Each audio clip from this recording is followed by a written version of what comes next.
case briefs, and so much more. LS Data's got what you're looking for.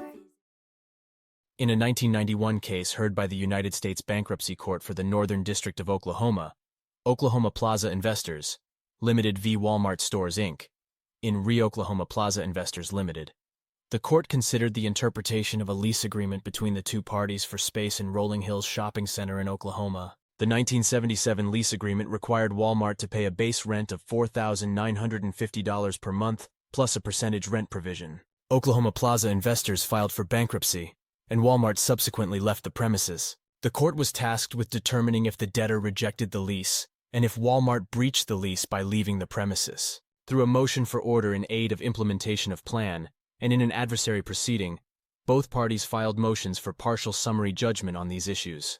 The court held that Wal-Mart breached the lease, and that the lease had not been rejected.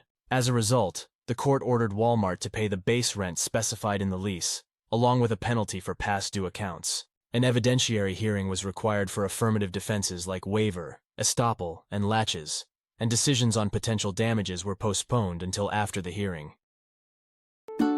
Case briefs, and so much more. LS Data's got what you're looking for. Visit lsd.law, elevate your mind. Leave the stress of class.